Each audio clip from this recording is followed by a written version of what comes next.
Oh, hallelujah. Odofo, onyankopon shira bebre. Ebra wo manya me kwan ma ono ankasa tetu anamo si ye. Enenso ode ache yen o, ode ache yen. Na dumara kwa, yekoda ne yeda yo. Ye nim de course nanso ye sorry ye no. Onyankopon nyane ye no, na nabatansa no ekuta ye mu yiye. Aye ye nka ne din kronkron no. Hallelujah.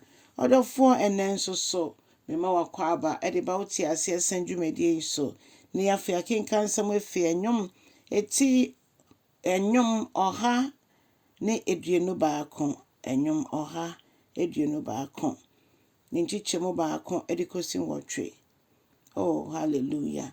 Onyankopon ene ye bambɔfoɔ eno ne etifia nsam ose mema mani so ma kyerɛ me po he ena memmoa efri beba memmoa fri Ewurade enchen ono obo soro ene asase. Odofo onyame nkronkron kasa emfa niema nyina nomom hye na so omrase. Onyame nkronkron kasa kyerɛ yemfa wasɛm so wai ma yente wase yentimi mfa wasɛm mbo yembra enye ne onyam hye ma wodi nkronkron no o Yesu Kristo dim. Hallelujah.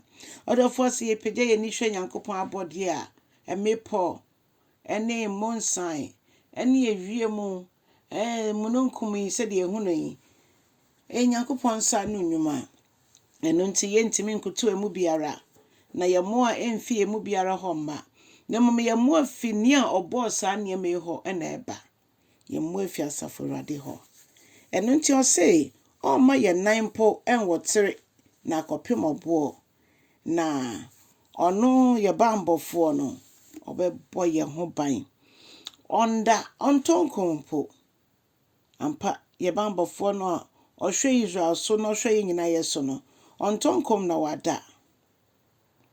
Onyankopon ye ne Ewurade ommo wo ho ban obɛbɔ wo ho ban da bredodo a obetena ne hintabia no o se Ewurade enwuna ase ena ye hye ono ne ye nwunu na se wia ne si yenso na brabomo amane hunu ohaw ne kwadanda ekyere yenso a ono ene ye nwunu a esese ye dwane ebehye na se na ne oye ye nwunu no oka ye ho Bible say owo ye nchen da.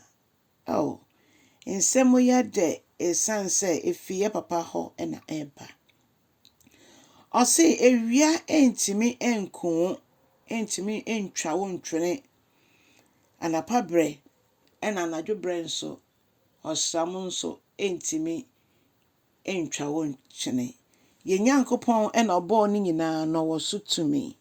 Hallelujah. Ewurade ebebo wo ho ban efi amane biemu ohaw biemu kwadanda biemu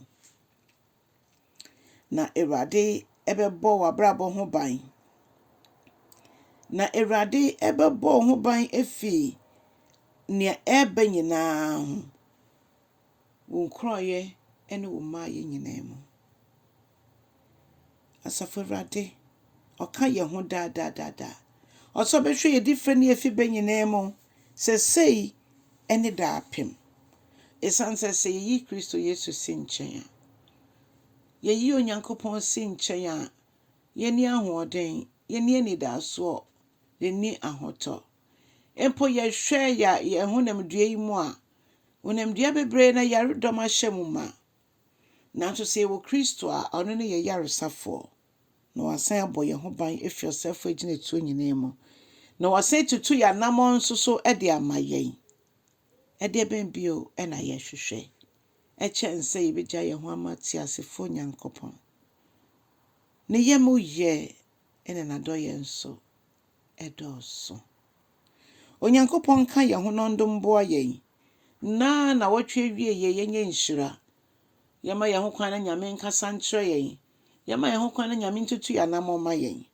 odofo se obeboa ye dwumedie ya na wo boa se wonso wutie na wodi ama afoforo na wama ikokromoti agina ho se woni yen ya atwen ne yen koso na fe se wo asem bi nso a opese susun bi nso otumi etwere to ho na ahyɛ Kristo din anuonyam. Ɛno nti sɛ subscribe yi abɔmmɔden na yɛ no saa na Onyame bɛhyira wo. Wo subscribe ya no abɔdɔn no so. Sɛdeɛ ɛbɛyɛ na yɛde bɛbɛ biara no wobɛnya nkaebɔ. Afei sɛ wa subscribe dada nso ɛna da bia wo ba Onyame nkɔ so nhyira wo na yɛ nhyira ma afoforɔ so wɔ Yesu din mu. Amen.